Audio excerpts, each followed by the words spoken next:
pessoal, bom dia, tudo bem? Estamos agora começando mais um Conversa Temperada, hoje com a participação do ilustre Juliano Ninja, que vai falar um pouquinho pra gente de quem é o Juliano. Tudo bem, Juliano? Tudo bem, bom dia. Muito obrigado pelo convite, né, por estar aqui dividindo um pouco desses momentos que bem agradáveis com você. Já conversamos um pouco ali nos Sim, bastidores, foi sim. muito legal a nossa conversa também. Quero te agradecer pela oportunidade. Que é isso, a gente que agradece, né? Tu com um tempinho ali, a agenda corrida, ainda abrir um espaçozinho aqui pra gente. Então vamos lá, Juliano, fala um pouquinho de como que surgiu essa ideia, como que começou o jiu-jitsu na tua vida. O jiu-jitsu, ele é já há muito tempo, né, ele é uma das melhores ferramentas de transformação social que existe, né? E o jiu-jitsu, acredito que foi Deus que o colocou na minha vida. Pois eu falo, né, se fala abertamente que eu perdi virgindade com 18 anos de idade, eu era muito introspectivo, né, eu tinha medo de tudo e eu fui, né, criado para ser um medíocre, literalmente, né? E quando eu conheci o jiu-jitsu, né, após a minha passagem pelo exército, né, tudo mudou na minha vida, né? E eu comecei a entender que aquilo que você faz fora do tatame, você vai fazer dentro também. E como uma ferramenta, como uma das melhores ferramentas de transformação social que existe, o jiu-jitsu ele foi me moldando, foi me modulando para algumas situações. Eu sempre tive uma característica de não desistir, né? Isso desde pequeno, de começar algo e terminar, né? Apesar de ter muitos medos, né? Estou me lembrando até da minha infância, né? Mas eu gostava de algo, eu ia até o final, né? Depende se eu tivesse reprovações externas ou algo do tipo. E o que aconteceu? Quando eu comecei a treinar o jiu-jitsu, né, eu lembro que naquele momento eu fazia musculação, eu estudava, né, trabalhava na Procuradoria Seccional da Fazenda, né, eu fazia curso técnico de administração. E eu comecei a treinar jiu-jitsu, já na primeira semana me colocaram numa competição. E com 4 dias de treino, né, eu fui vice-campeão de uma competição de jiu-jitsu bem pequena, né, e na final não perdi nem por um ponto, foi por uma vantagem. Aí eu pensei, pô, leva o jeito para isso daqui. Mas eu acredito também sobre aquilo que os gregos comentam, né, que eles têm dois significados, né, para ética, né? Ética, eles entendem que é a inteligência usada a serviço do bem comum de todos para nós estarmos vivendo bem em sociedade, né? Então, como é que eu vou chegar lá naquilo que eu quero lhe falar? Entendemos que há 15 anos atrás, que em ambientes fechados nós não poderemos fumar, né? Então tinham placas dizendo não fume em ambientes fechados, né? Hoje em dia não precisa ter mais essa placa, pois todos nós sabemos que não pode fumar em ambientes fechados, né? Nós não Sim. fazemos, então isso é ética. Mas os gregos eles ainda entendiam a ética através de um outro sentido, né? Eles entendiam que Deus ou os deuses ou o universo ou alguma força lhe fornece, né, instrumentos ou lhe dá algumas habilidades para você pegar e exercê-las na sua vida. E que se você não exercer estas habilidades na sua vida, você não estará em ética no universo. Então você pode ver que alguns gurus, né, alguns desses gurus, né, youtubers, né, alguns que vendem alguns cursos online, dizem, você tem que saber o que você quer na sua vida. É uma coisa que é muito básica, é muito simples. Na verdade, meu pai falava isso, meu avô já falava isso, a minha finada avó já falava isso, né? Que você tem que saber para qual objetivo você veio a esse mundo, né? E os gregos entendiam isso como uma forma de ética. Então quero lhe dar um exemplo muito simples, né? Usain Bolt, né? Campeão olímpico, né? Corredor de 100 metros, imbatível. Se o Usain Bolt não usasse as habilidades, as características que Deus lhe forneceu para ele ser campeão olímpico, né? Para ele exercer estes atributos, ele não estaria em ética no universo. Eu não tenho medo de fazer uma afirmação que se ele fosse um atleta do vôlei, se ele fosse um atleta do boxe ou até do jiu-jitsu, ele não seria bem sucedido. Provavelmente seria bem sucedido, mas não tanto quanto ele foi sendo um corredor de 100 metros. Então, isso também é ética para os gregos. E como que eu me encaixo nisso? Né? Desde pequeno, eu sempre gostei de lutas, sempre. Né? Eu tinha meus 10, 9, 8 anos de idade, tinha aqueles bonecos do He-Man, né? E eu botava eles para ficarem lutando. Né? Mas meus pais assim, tiveram uma educação não muito refinada, né? Pensava apenas no que tinham que colocar na mesa para comer, que é o que todos nós passamos, né? Naquele momento em Blumenau. Né? Eu sou fruto dessa geração, né? Essa geração de crianças que nasceram na década de 70. E o que aconteceu? Eles não tinham essa sensibilidade de me colocar numa academia de lutas, mas eu sempre gostei, eu sempre tive um amor muito grande pela luta. Adorava ficar vendo aqueles filmes de Kung Fu, de ninjas, aquelas coisas todas, né? E aquilo também me ajudou muito a construir o meu caráter, né? De entender que a vida é uma luta. Aos 14 anos de idade eu comecei a treinar artes marciais, né? E depois eu fui para o exército, né? Eu tive algum contato ou outro com o jiu-jitsu, mas ao sair do jiu-jitsu, naquele momento de diversão que nós tivemos lá dentro, que fizemos até competições, né? De lutar com fardamento, eu comecei a treinar depois jiu-jitsu de forma institucionalizada, conforme eu lhe falei agora há pouco. E foi indo e se tornou o meu evento hoje em dia, que é o primeiro evento, primeira competição de jiu-jitsu somente para policiais e forças armadas do Brasil e de outros países. Que eles lutam em cima de um tatame com barra e pedra e com o seu fardamento, pois isso é arte marcial de verdade.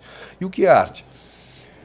Na verdade, o que seria arte marcial? A arte é toda e qualquer forma de expressão de um ser humano no seu mais alto nível, né, através da poesia, da pintura ou do manuseio bélico. Manuseio bélico, eu não me referi a isso, manuseio de armas, né?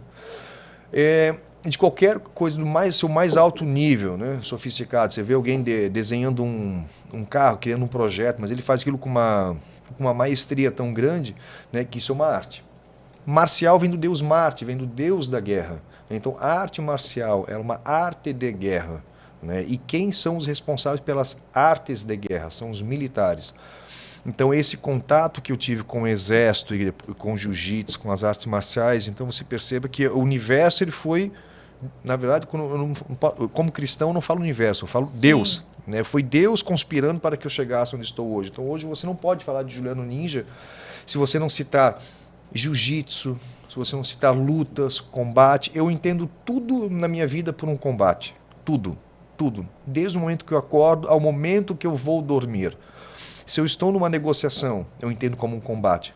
Que eu tenho que vencer aquela negociação. Sim. Seja cedendo alguns pontos meus, né, para fazer aquilo que nós chamamos de ZOPA, que chama-se a zona de possível acordo. Né? Mas a minha intenção é vender aquilo ao qual eu me proponho a estar fazendo, fechando uma negociação, ou tentando construir algo, estou construindo algo, pois hoje em dia eu sou um criador de conteúdo, mas crio conteúdos de combate. Então, para eu estar vivendo em ética no mundo, né, ou nesse universo que nós nos encontramos. Quando eu falo universo, alguns já falam até em multiverso. Quando eu falo sobre universo, o que eu digo? É ter contato com você, com a minha assessora que está ali fazendo a filmagem, contato com quem eu treino no horário do meio-dia. Então, você vive num espectro muito amplo. Muito amplo. Né? E então, para eu estar vivendo em ética nesse espectro muito amplo, né, eu tenho que estar vivendo o combate sempre, as artes marciais. Então não existe como você descaracterizar o Juliano Ninja da luta, do jiu-jitsu. Sim. Não sei se me prolonguei demais. Não, tranquilo, é isso daí. Juliano, me tira uma dúvida aqui. Hoje, posso tirar duas, se precisar. Ainda existe algum preconceito com relação à luta, jiu-jitsu ou às demais lutas assim? Na verdade, nunca existiu um preconceito, né? Alguns meios de comunicação, né, e algumas pessoas que têm preconceito com tudo e não apenas com a luta, né, que começaram a apontar o dedo dizendo que isso é crime, isso não pode, aquilo não pode. Se você for ver as pessoas que criticam as artes marciais, elas não têm apenas um preconceito único, exclusivo, com o jiu-jitsu, ou contra o karatê, ou contra o judô. Elas são preconceituosas por si mesmas. Sim. Por si mesmo, até porque o jiu-jitsu, né, ele sempre pertenceu à classe aristocrática, né? Após o imperador ou um rei, tinham os militares que praticavam as artes marciais e tinham também os aristocratas, né? Outros aristocratas que também... Um aristocrata ele não trabalha, já começa por isso, né? Ele exercia suas habilidades, né? Habilidades de negócios, né? De treinamentos, né? Ele desenvolvia-se a parte da leitura. Então a luta sempre esteve envolvida com isso. No Brasil que nós colocamos bermuda, chinelo, tênis, camiseta, de uns anos para cá, mas se você fizer um resgate histórico, lá da época quando Sada Miyako chegou aqui, um japonês, né, que ele trouxe o Judô Kodokan, que era o chamado antigo, era o novo jiu-jitsu, né, naquela época, né, e começou a lecionar na Marinha, eles se vestiam de fraque, sempre de terno. Se você pegar alguns exemplos históricos, isso já em 1916, se eu não me engano. E tem um livro muito interessante que você pode pegar e ler sobre isso, chama-se Muito Antes do MMA, que foi escrito pelo meu amigo, o Elton, um cara fantástico, ele é um pesquisador fantástico, pelo Eduardo Correia. Então lá você consegue ver várias características aristocráticas que os praticantes de artes marciais tinham naquele momento, né? E um desses, né, que é muito interessante, é um Oscar de Tefé. Oscar de Tefé quem foi? Ele foi um diplomata do Brasil na Itália, isso em 1916, se eu não me engano, acho que até um pouco antes, né? Não estou me lembrando bem a data aqui, com muita exatidão. Ele tinha uma vasta biblioteca na casa dele sobre livros de lutas de artes marciais. Se você for ver nos anais da história, você vai ver um livro de artes marciais holandês de 1632. Né? Então a luta sempre fez parte disso. Agora, assim, deixa eu só tomar um café. Espera. Pode tomar. Agora, um dos maiores ícones que você pode falar das artes marciais, não estou aqui para falar de Bruce Lee. Muito pelo contrário, né? Eu valorizo aquilo que é de nossa terra. Né? Como o grande mestre Hélio Gracie, como o grande mestre Carlos Gracie, que aprendeu jiu-jitsu com Mitsui Maeda, isso lá em 1914. Né, que eles aprenderam a transformar nessa arte tão bacana que nós temos hoje, que nós exportamos professores para o mundo. Né? Professores estes que lecionam em Dubai, né? Professores estes que são responsáveis por ensinar as forças policiais, as forças armadas de Abu Dhabi. Professores estes que vão lá e lecionam no FBI, na CIA, nas polícias norte-americanas, no exército norte-americano, nas bases da Força Aérea Norte-Americana, nas bases militares da Marinha dos Estados Unidos, e professores estes de nossa terra que ganham o seu ganha-pão, aliás, que tiram o seu sustento ensinando jiu-jitsu, e com isso eles conseguem trazer benefícios para a sua família. E eu valorizo muito isso, muito. Então essa é uma das lutas minhas. Bacana. Juliano, vou te fazer uma pergunta novamente, assim, fica à vontade se tu não quiser falar do assunto. Esqueci de falar aqui. Estamos falando aqui sobre a questão dos ícones das lutas, né? Algo que nunca é citado, né? Eu vejo muitos filósofos conversando sobre, citando Aristóteles, Platão, né? Sêneca, citando vários filósofos, mas eu nunca vi nenhum deles. Aliás, teve um que eu vi, que foi o Guilherme Freire, que ele citou, sobre Aristóteles, né? E para o conhecimento de muitos, Aristóteles era um lutador. E eu falo, pois eu mesmo já li o livro dele chamado Ética Nicômaco, leio também o livro dele chamado Metafísica, já li um outro livro dele também, que são Retórica Alexandre, seriam as cartas de Aristóteles a Alexandre o Grande, as supostas cartas de Aristóteles a Alexandre o Grande quando ele estava em guerra.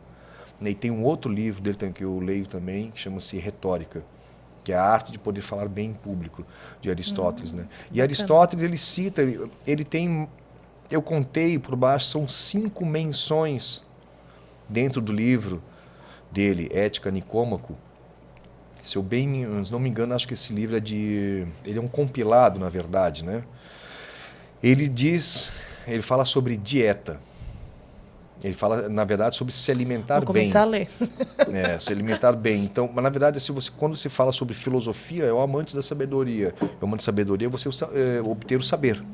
Né? Então você sabe que você precisa fazer uma atividade física, você precisa treinar uma luta para aprender a se defender, né? Para você ter uma postura melhor. Né? E o que você precisa? Né? De um combustível, que é se alimentar bem. E Aristóteles fala tem umas 5 menções sobre se alimentar bem. Tem uma passagem do livro que ele diz o seguinte: deem preferências às carnes brancas ao invés das carnes vermelhas. Não se embriaguem todos os dias. Ele fala. Ele não diz para não comer carne vermelha. Ele diz de preferência. Por quê? Porque a digestão é mais rápida, Sim. você fica mais propenso à atividade física. E tem uma... E ele cita, acho que umas 6 vezes, 4 ou 6 vezes, estou errando um pouco, sobre ser lutador. Lutar. Você lutar mesmo, ele fala, lutador. E ele fala muito sobre militarismo e política também.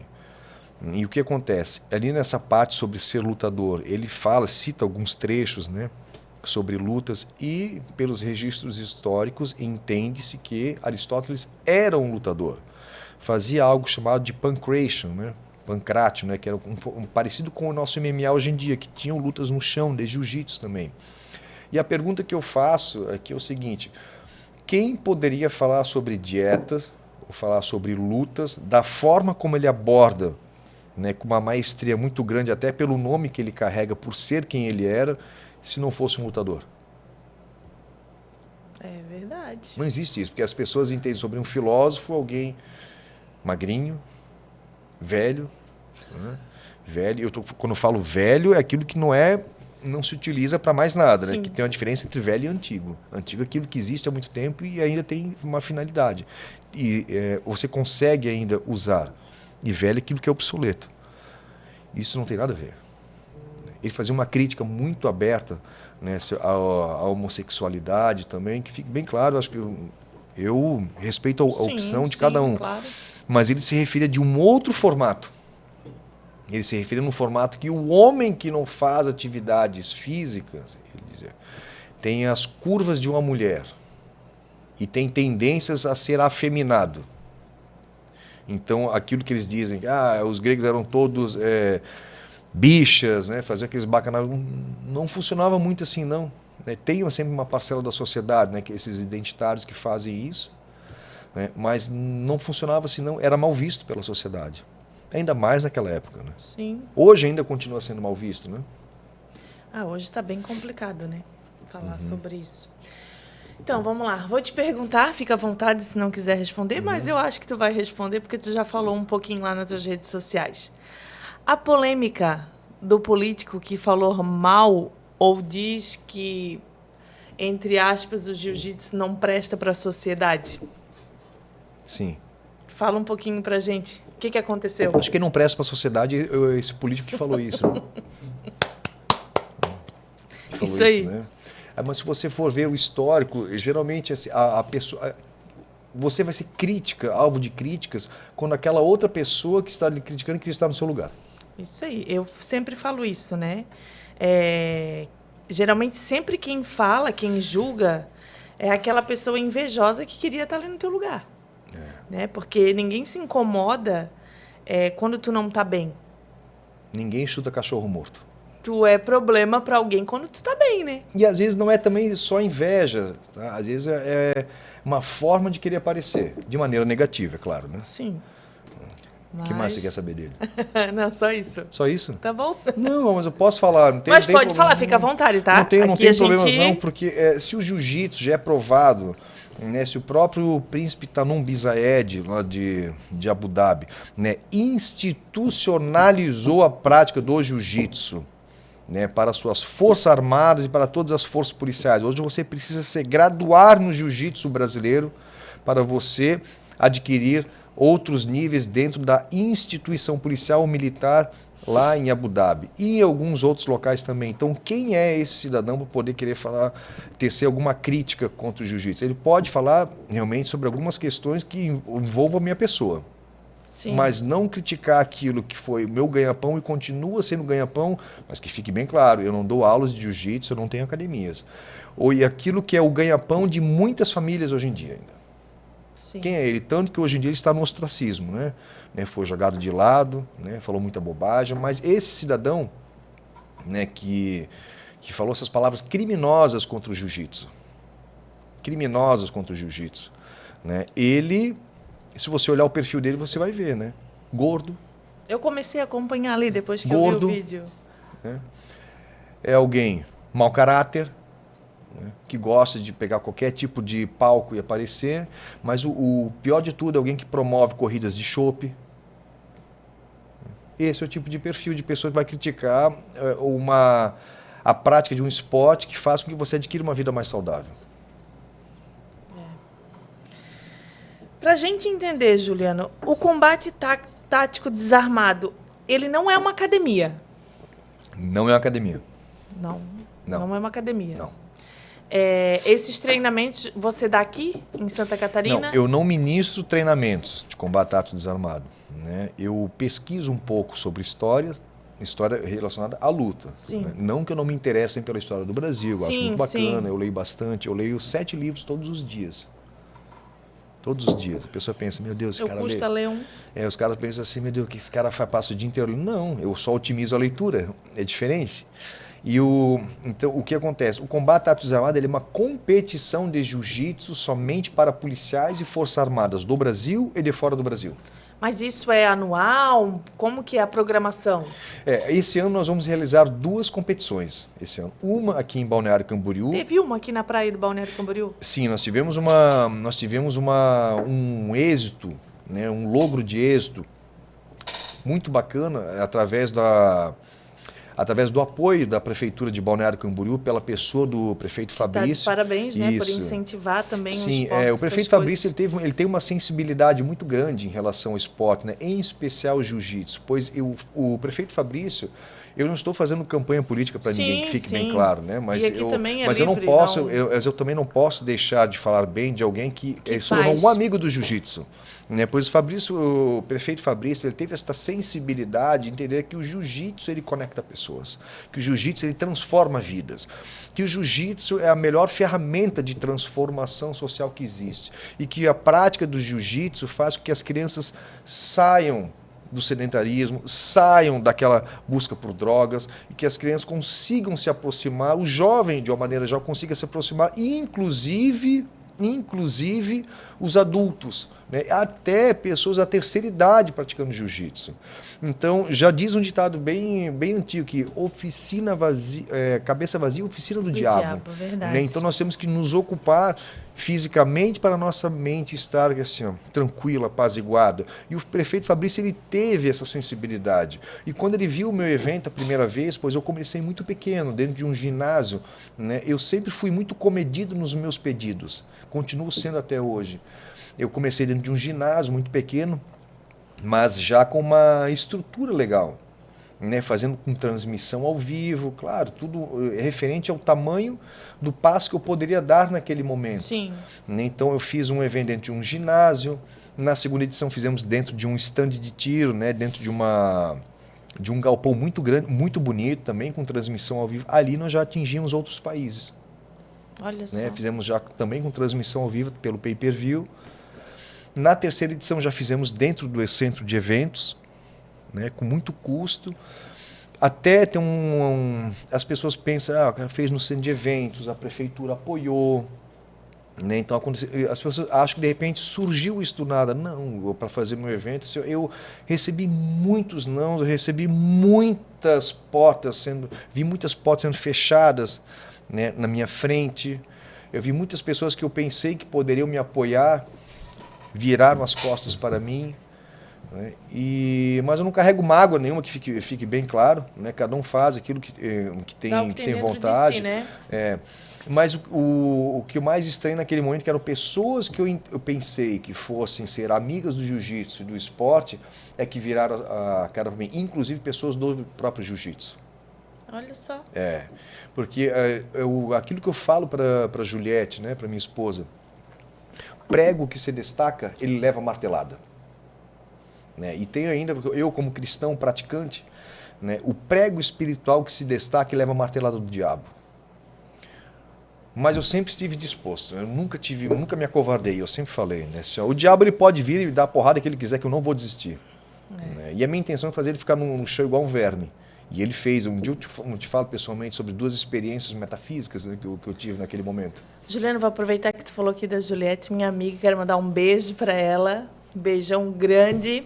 Temos que marcar um café, tô morrendo de saudade.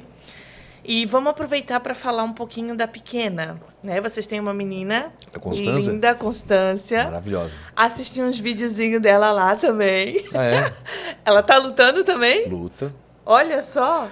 Eu tenho aliás, só para finalizar aquilo, aí na 4ª edição, aliás, na 3ª edição foi um momento muito conturbado quando eu fiz o evento, apesar de estar acontecendo dentro do centro de eventos, né, foi uma vitrine muito grande para o mundo, né, e nós estávamos já naquele momento, assim, Bolsonaro contra Lula, Lula contra Bolsonaro, assim, uma campanha política, né? Sim. Naquele período, para decidir quem seria o presidente do Brasil. Né? Então, assim, as pessoas estavam muito com medo de investir em algo, não sabiam o que aconteceria com o Brasil.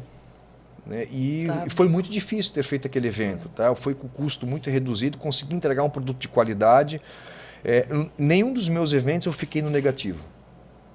Nunca, mas eu sou como é que eu posso falar para você? Eu sou bem, eu olho, observo bastante e eu sou bem criterioso com tudo aquilo que eu faço.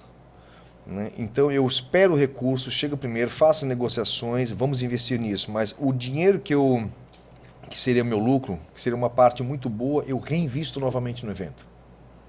E cada edição eu fui fazendo melhor, mostrando treinamento dos atletas, né, valorizando, né, esses atletas policiais e militares. E assim foi acontecendo. Aí na 4ª edição, na 3ª edição, aliás, no centro de eventos, o nosso prefeito Fabrício, né, o amigo do jiu-jitsu, ele esteve lá, ele olhou aquilo e eu vi que aquilo chamou muita atenção dele. Porque quem olha aquilo pensa, nossa, aqui é mais próximo de uma briga de rua, no barro, na pedra, aquele ambiente inóspito. Né, eles lutando jiu-jitsu com fardamento, né? Isso aqui é uma guerra também. E o evento ele tem essa característica para tentar substituir, né, para simular, na verdade, assim, o ambiente de guerra, né, o ambiente de uma ocorrência policial. E quem olha aqui se impacta muito. Então, tanto que hoje nós já estamos em mais de 50 países. Né, e o segundo país que mais consome o evento é os Estados Unidos, em terceiro é a Rússia. E quando eu atingi 10 mil inscritos no canal do YouTube, eu já estou com 20 mil, 19 mil, não lembro agora com exatidão, que sempre mudam os números. Eu tive que fazer uma postagem, eu sempre faço, né? Português, inglês, russo, francês, espanhol e japonês, que eram os países que mais consumiam o nosso evento.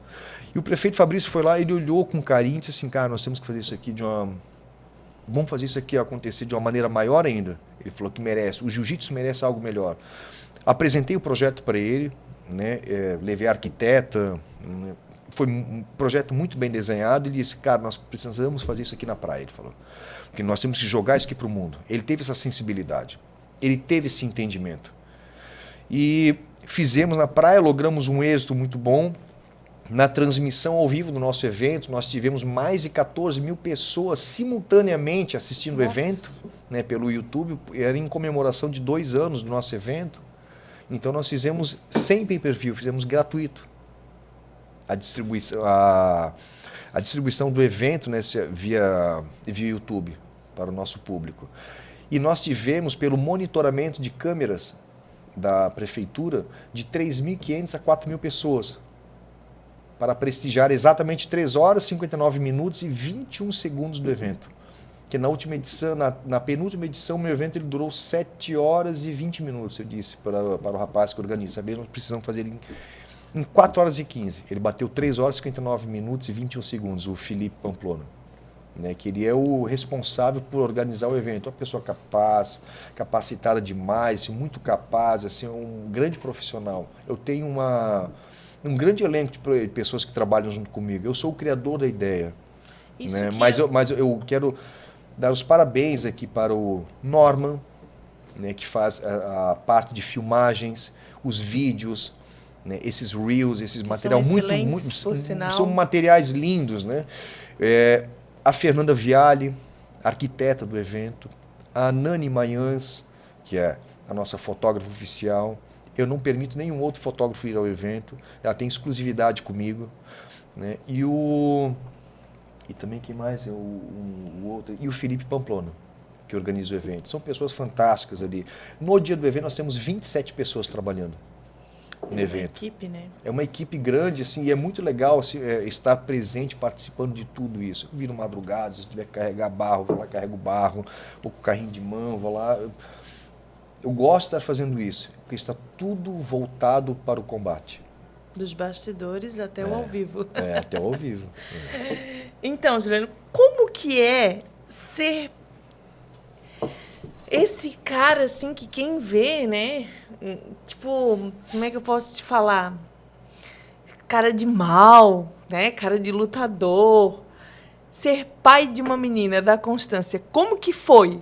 Eu sou pai de duas meninas. Duas? Duas. Eu lembro quando começou a namorar com a Juliette. A gente lá na política, lá atrás. Eu fiquei com a Juliette, a primeira vez nós tivemos um contato, foi no dia 13 de... Esse homem é bom de memória, dia 16 nossa senhora. Dia 6 de março, 6 de março de 2015. São 9 anos, mais de 9 anos já. Quando eu conheci ela, vocês já estavam namorando já. Foi 2015 isso? Foi. Foi 2015, né? Que me conheceu, eu lembro agora. Foi. Eu lembrei agora. Eu já era pai de dois, né? Do Kenzo, né? Meu filho, um grande guerreiro, né? Treina também, luta.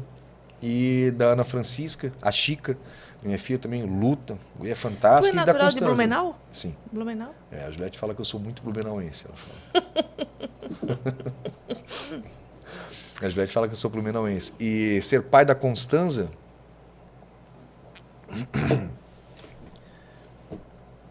Ser pai acho que é uma das melhores experiências do mundo, né? Quando a minha filha, a Ana Francisca, a Chica, ela tem 14 anos de idade, quando ela nasceu, isso foi lá em 2009, quando ela nasceu no hospital, eu pensava que eu sabia o que era a palavra amor, mas quando ela nasceu eu olhei para aquele serzinho lindo ali, maravilhoso, até me emociono de falar. Gente, não é só cara de carrasco, o homem é ser humano. Quando eu olhei para ela, eu pensei, isso aqui é amor. Ali, quando a minha filha nasceu, a mais velha nasceu, eu entendi o que era amor. Então, ela foi a minha mestre. Ela foi a minha professora, me ensinou o que era amor. Não foi o meu primeiro relacionamento que eu tive, algumas vezes namorado. Isso não é amor, são paixões, né? Porque aquilo que vem, paixão é aquilo que vem rápido, mas vai rápido também, né? Eu digo rápido, pode ser levar um ano, né? Filha para toda a vida. Aí quando veio o Kenzo, eu também, assim, eu tive uma dose maior, uma descarga maior de amor. Quando veio a Constanza também, uma dose maior de amor. Mas a minha família tem uma política ali que todos eles, quando nascem, eles nascem e já tem um kimono. Com um mês já vestem um kimono. Com um mês, né, já vestem um kimono. Para prepará-los para a vida, já colocar a armadura da vida. O kimono ele é a armadura da vida, na verdade. E por que eu falo armadura da vida? Porque a prática do jiu-jitsu ou do judô, ele te prepara para as intempéries da vida. E aquele grande engano que as pessoas, de uma maneira já pensam que eu vou deixar meu filho numa redoma aqui de vidro, né? Uma jaula, na verdade, né? Porque uma redoma de vidro, vem alguém quebra e vai ali e consegue ainda macular aquela criança, né? Eles querem deixar afastado tudo, eu não deixo afastado de nada, né? E eu penso que eu tenho que preparar os meus filhos para o mundo. E o que acontece nesse meu preparo assim, dos meus filhos para o mundo, né? A Bíblia fala que eu leio a Bíblia todos os dias, né? E a Bíblia diz que o ser humano é inclinado para o mal. E a pessoa que não prepara os seus filhos, né, não os coloca numa arte marcial, não os coloca numa academia de jiu-jitsu, numa academia de judô, não os está preparando para a vida, para uma das maiores realidades que a Bíblia diz, que o ser humano é inclinado para o mal. Prepare seus filhos para eles terem saúde, para eles estarem bem mentalmente, para eles estarem com a sua cérebro oxigenado. Muitos falam que praticar a corrida oxigena o cérebro, mas o jiu-jitsu também. Eu vou treinar. E existe uma comparação que eu posso falar, né? A pessoa que corre não consegue lutar jiu-jitsu, mas quem luta jiu-jitsu, treina jiu-jitsu, consegue correr daqui ou até não sei onde, por vários quilômetros. Quem faz musculação e vai começar no jiu-jitsu, demora, mas quem treina jiu-jitsu vai para musculação, Eu vou ele consegue começar já no rápido. jiu-jitsu, tenho preguiça sou de malhar. A missão do meu evento é divulgar o jiu-jitsu para a nossa sociedade, inclusive dentro das instituições policiais das Forças Armadas. E os meus filhos eu os preparo dessa maneira. A minha filha, Ana Francisca, mais velha, de 14 anos de idade, ela compete, faz preparação física todos os dias, ela treina judô, tem dias que ela faz 3 treinos, né, compete, ela tem uma mentalidade muito blindada. Ela sempre foi muito competitiva desde quando ela tinha seus 3 anos de idade, que ela ia para a creche. E a mãe dela, naquele momento, às vezes esquecia de mandar o tênis, né? Vez por outra esquecia de mandar o tênis, e tinha aquelas brincadeiras de corrida, aquela competição de corrida. Ela tava de chinelo e ela perdia. Ela chegava em casa e brigava, eu perdi por causa de você. Ela falava, porque você não mandou o tênis para mim. Ela sempre foi muito competitiva. E hoje, o interessante nisso, né, é que fique bem claro, eu acho que o pai, eu não tenho mérito nenhum, eu apenas aponto o caminho. Né? Mas o mérito é totalmente de Ana Francisca, da minha filha. Né? Ela vai para a escola e se ela tira 10 numa prova, ela faz a prova de recuperação novamente para tirar 10 novamente. Ela está sempre em busca da perfeição. Ela é um outro nível de ser humano, a Ana Francisca, a minha filha. Ela é um outro nível. Você conversa com ela, você já vê na postura, no jeito dela. Vai, luta. Outro dia, foi sábado retrasado. Ela participou de uma competição de judô com 14 anos de idade. O professor dela colocou ela na categoria dela, depois na categoria até 18 anos de idade e depois até os 21 anos de idade. Olha só. Ela fez 11 lutas naquele dia. Dessas 11, ela ganhou 6, perdeu 5. Outra vez estava vendo um amigo meu, um cara que treina conosco ali na academia, duríssimo no jiu-jitsu, muito, muito duro, brabo mesmo, brabo, que é uma gíria que nós usamos no jiu-jitsu, né? O brabo tem nome. Luta muito bem o rapaz, né? Ele estava falando, pô, ele fez 8 lutas naquele dia, saiu todo arrebentado, mas ele já tem 29, 28 anos, já com uma musculatura já muito bem avantajada, muito bem preparada, e minha filha com 14 anos fez 11. Dizem que os filhos são o espelho do pai, né? Mas acho que os pais apontam um caminho. Né? Claro, tem muita influência, mas o mérito total dela. O Kenzo também treina muito, bastante.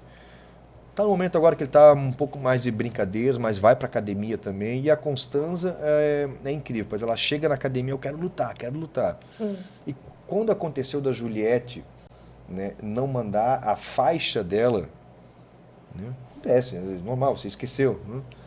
Ela brinca, cadê minha faixa? Eu falei assim, e eu fui levar, assim, pô, mamãe esqueceu. Como é que vai esquecer minha faixa? Eu tenho com 4 anos de idade. Ah, não, ela tinha 3 ainda, falava isso. Quero minha faixa. Quero minha água para tomar. Aí vai, luta, eu pergunto, como é que você foi no treino? Foi assim, ela fala. Como é que foi? Você ganhou luta? Eu ganhei.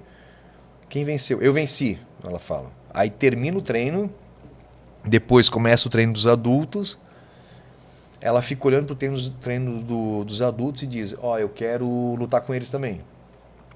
Você quer lutar? Não gosto de treinar com criança, eu quero treinar com eles, ela fala. Eu disse, calma, você vai ter teu momento ainda, dou risada, mas eu nunca deixo de incentivar. Digo, isso é muito importante para dizer, você vai ter teu momento. Né? Então, está motivando sempre. Né? E eu falo para minha filha Ana Francisca, coisa que eu não tive. Né? Eu sempre treinei muito, muito. Eu fazia uma média de 18 a 20 treinos por semana. 18 a 20 treinos, é muita coisa. Muito. E eu tinha um japamalo, um rosário budista, que eu ficava falando a palavra vitória 1000 vezes por dia. Ele tinha 100 baguinhas, né? 100 bolinhas, e eu ficava vitória, vitória, vitória, vitória, vitória, vitória, vitória, vitória. Eu repetia 430 golpes de segunda a sexta. Né? O único dia livre que eu tinha era no sábado, no domingo, aliás. Mas eu estava quebrado, destruído. Então, meus filhos, eu não tive muito momento... Eu viajava também bastante, eu já lutei fora do país, as lutas internacionais, graças a Deus, sempre foram com vitórias. Então eu não estive muito próximo deles. Né? Hoje em dia não, mas eu ainda continuo treinando todos os dias, tem dias que eu faço 2 treinos, né? Eu não dou aulas, né? Mas eu vou lá, marco o professor de fazer uma aula particular com ele, para o meu professor e o Bruno, e o professor Diogo, para estarem me corrigindo alguns detalhes. Estou com 46 anos de idade, mas eu ainda faço dietas, treino, ainda levo uma vida de atleta. Mas eu não sou mais. Me falam sempre, volta a competir. Eu não tenho mais saco para competir. Minha competição é outra agora. Né? A meta, ela gera o comportamento. Sim. A minha meta agora é desenvolver meu evento da melhor maneira possível. Eu quero que mais pessoas consigam compreender. Aliás, não é nem compreender. Quando você compreende, não significa que você vai estar aplicando. Quero que as pessoas tenham acesso aos benefícios que o jiu-jitsu proporcionou na minha vida. Eu conheci a minha esposa que eu tanto amo, a Juliette, através do jiu-jitsu. Né? Meus filhos, eles são frutos da minha escolha da luta. Né? Eu ter me tornado um empresário é fruto de uma escolha da luta. Né? Mas, por mais que meus pais não tivessem tido aquela sensibilidade de me colocar numa luta, assim, quando eu era bem mais jovem, né? Mas eles me ensinaram sempre a nunca desistir. O meu pai, um homem, hoje está com 71 anos de idade. Pai, beijo para você, pai. Mãe, beijo para você também, para não ficar com ciúmes. O meu pai, com 71 anos de idade, hoje em dia, né, ele é o meu maior herói. E quando eu falo em herói, eu não falo sobre lutadores, sobre Alexandre o Grande, sobre Aristóteles, né? Eu falo sobre meu pai. Pois o meu pai, com 60 anos de idade, fumando cigarro, né, tomando aquela cervejinha no horário do almoço, quando ele voltava para trabalhar, ele cavou sozinho 33 buracos de 2 metros de profundidade por 1,5 de largura na pá, sozinho, para construir a fundação, o fundamento, né, do prédiozinho que ele fez para vender. Meu pai é pedreiro. Meu também já foi. Meu pai é um homem muito resiliente. E meu pai esteve no exército também, foi atirador no exército. Ele fez questão que eu fosse para o exército também. Fui, aprendi muito lá dentro também. Né? Foi um grande orgulho para mim estar vestindo aquela farda verde-oliva. O primeiro momento que eu tive de não desistir sobre algo na minha vida foi quando estávamos lá progredindo em um morro. Né? E o sargento, naquela gritaria toda, vai, irmão, isso, aquilo, tomando chute, porrada, pontapé. E eu pensei, não vou desistir. Então o exército conseguiu colocar dentro de mim, né, de uma forma científica, né, de uma forma real, na verdade, só de não desistir. Mas isso foi estimulado pelo meu pai também. Então, quando eu vi o exemplo do meu pai, né, que eles tinham lá cavando aqueles buracos todos, eu treinando, lutando MMA, né, eu pensei, não posso fazer por menos. Porque meu pai, um dia, ele me disse algo que aquilo me marcou muito, que foi o seguinte. Eu morava na Inglaterra, né, eu estive 3 vezes lá, e numa delas eu morei. E numa delas, meu pai disse para mim o seguinte, que o cara pode até apanhar de pedaço de pau, de sair sangue, né? Mas tem que ser homem para aguentar até o final, ele falou. E aquilo eu carreguei para minha vida até hoje. E é isso que eu passo para meus filhos. E isso nós chamamos de legado. Legado. Um legado é aquilo que ele vai perdurar por gerações. Né? E o que vai perdurar por gerações? Valores. Pois aquilo que você transmite, se você transmite algo negativo, aquilo acaba. Pois o mal sempre perderá para o bem. Sempre. Com certeza. Juliano, para a gente dar início ao nosso encerramento, num resumo, fala para a gente o seguinte, qual é a missão do jiu-jitsu? A missão do jiu-jitsu? Você quer que eu fale com eufemismo ou você quer que eu fale da forma real? Da maneira que tu... O jiu-jitsu ele é feito para derrotar outra pessoa. As artes marciais são feitas para isso. Muitos confundem, dizem que o jiu-jitsu, o karatê, o judô, tem não tem nada de espiritual. Você dá uma chave de braço para você tentar quebrar o braço de alguém, ou a perna de alguém, estrangular. Isso não tem nada de espiritual. Nada. Não tem nada, mesmo. Não tem nada de espiritual nisso daí. Isso é uma bobagem. Isso é coisa para bicho grilo. Né? Aquela pessoa que fica viajando. Porque existem 2 pessoas que praticam as artes marciais, né? Mas duas pessoas que praticam o jiu-jitsu. Né? Aqueles que gostam da luta, né? Que querem o combate mesmo, que eu me incluo nessa, querem o combate. Né? E a busca pelo combate faz com que você consiga entender também sobre a história, que é muito importante, pois nós temos que valorizar aquilo que nos é ensinado e valorizar aqueles que passaram e estiveram antes de nós. E tem aqueles que gostam da parte romântica, que adoram contar os casos que aconteceram com outras pessoas, falar sobre as bravuras heróicas, né, de heróis da luta, né, falam sobre técnicas que não funcionam, né,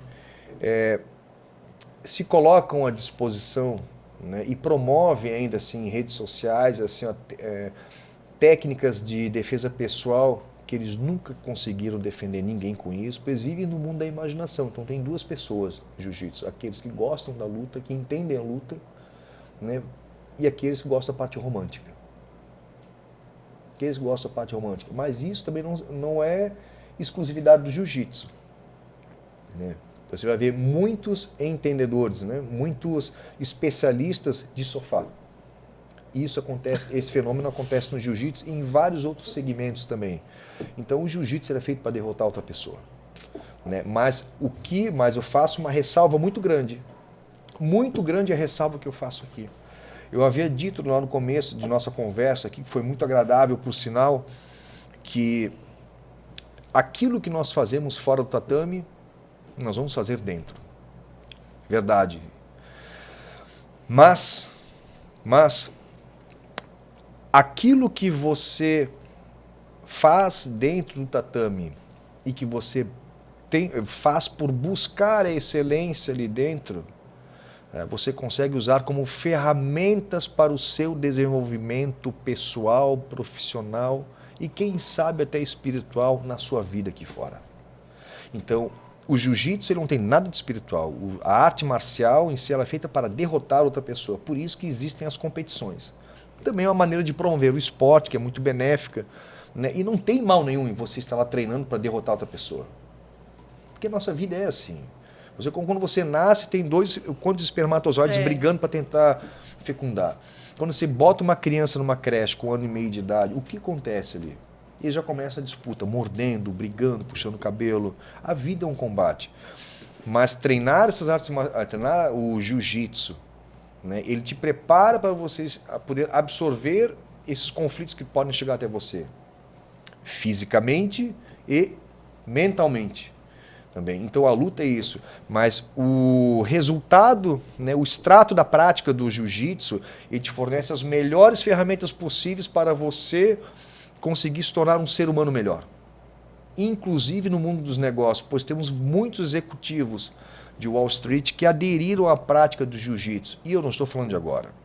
Isso não é um dado, não são dados de 1 ano atrás, de 5 anos, são dados de 10, de 15, de 20 anos atrás. Aliás, eu vou mais profundamente ainda nessa questão.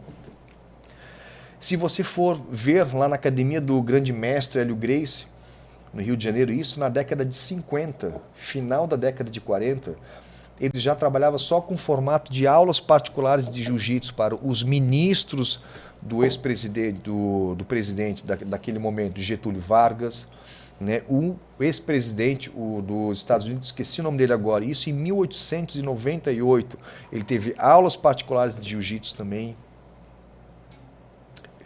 E por que essa... Aliás, algo muito interessante, Mark Zuckerberg, que é o dono do Facebook, né, proprietário da Meta, ele é faixa azul de jiu-jitsu, hoje em dia compete no jiu-jitsu. O que essas pessoas enxergaram no jiu-jitsu, nas artes marciais? Mas que fique bem claro, eu não estou aqui para endeusar ninguém. Sim, tá? sim. Eu admiro essa vontade deles de serem beneficiados com tudo e querer se colocar à prova. Mas para mim ele é tanto igual a você quanto igual a mim e nunca olhe alguém de baixo para cima, né? E o jiu-jitsu me ensinou isso. A nunca olhar alguém de baixo para cima, né? Colocar a pessoa no pedestal. Não, estamos aqui. Se você me colocar na frente do presidente da República, do nosso país ou de outro, eu vou estar falando o mesmo nível Por de sinal, igualdade. tá aqui, né? Em Balneário, né? Na Dubai brasileira. O ex-presidente, né? O ex já vai voltar a ser. Tem bastante trabalho para ele fazer. Então, Juliano, acho que era mais ou menos isso daí. Poder conhecer um pouquinho de quem é o Juliano Ninja, né? Uma coisa que me perguntaram ali, que eu disse, meu Deus, gente, eu não sei nem o que é isso, eu vou perguntar para ele lá. O que quer dizer quarto dan no Quarto jiu-jitsu? dan? O dan são os graus que você recebe quando você conquista a faixa preta. Né? O jiu-jitsu é dividido em 4 faixas. 5, na verdade. Faixa branca, azul, roxa, marrom e preta. Né? Então, o que acontece? Quando você atinge a faixa preta, né, depois aí você também é graduado. Mas você tem que ter um tempo a mais de treinamento dentro da sua faixa. No caso, quando você tem 3 anos de faixa preta, você recebe o primeiro dan. Quando você tem 6 anos de faixa preta, você recebe o segundo dan. Quando você tem 3 anos, você tem 9 anos de jiu-jitsu, você recebe, na faixa preta, você recebe o terceiro dan. O quarto dan vem depois de 5 anos, de mais 5 anos. Tá? Então, depois de 14 anos, quarto dan. Aí depois mais 5 anos, mais um dan. Então, no caso, eu tenho 19 anos de faixa preta. Então, era para eu ter pego o meu quinto dan em dia 19 de novembro do ano passado. Mas ainda continua o quarto dan. Mas eu entendo também a faixa no jiu-jitsu da seguinte maneira. Aquilo que o nosso saudoso mestre Hélio Gracie falava. Né? A faixa é apenas para amarrar e segurar as calças ou o kimono. Ele falava, né? Mas tá bom então, Juliano. Obrigado pela tua participação aqui. Quero agradecer imensamente estar aqui com a gente, tirar um pouquinho do teu tempo, que é bem corrido, né? Bem corrido. Eu trabalho bastante. Muito, mas muito mesmo. Né? A gente acompanha ali um pouquinho, é bem corrida. Eu só saio do trabalho, do escritório, para ir treinar. Treino, volto, começo novamente. Treino, volto, começo novamente. Vou para casa, faço o segundo treinamento. Às vezes eu faço um treino de jiu-jitsu no horário do meio-dia. Final de tarde vou lá, faço uma aula particular com o professor também. Eu ainda continuo treinando bastante. Sábado eu ainda treino também, faço 2 treinos. Olha só. Mas eu trabalho muito. Às vezes tem sábados que eu estou lá meia-noite trabalhando ainda. Né? Mas, na verdade, dizem que quem faz aquilo que ama não trabalha. Né? Se diverte, né? Se diverte, isso aí. Eu me divirto um pouco, mas também tem momentos que não tem tanta diversão, não. Mas tá bom. Novamente te agradecer por estar aqui com a gente. Foi muito bacana. Minha. E me incentivou mais ainda. Eu vou entrar no jiu-jitsu. Olha que benção, olha aí, tá vendo? Olha só. E eu sempre digo para minha esposa o seguinte, né? Para terminar, não terminamos, né? Se tudo aquilo que eu faço do jiu-jitsu, né, do meu evento Combate Tático Desarmado, ou da criação de produtos que nem eu tenho, sobre camiseta, boné, kimono, uma série de coisas, suplementos, se eu conseguir atingir uma pessoa, se eu tocar o coração de uma pessoa, né, e ela conseguir entender que o jiu-jitsu pode mudar a vida dela para algo melhor, já valeu a pena. Então, valeu a pena. Valeu a pena. É isso aí, pessoal. Obrigado. Desejar uma feliz Páscoa amanhã, né? Para todo mundo. Que Deus abençoe grandiosamente a vida de vocês. Amém. Receba. E é isso daí.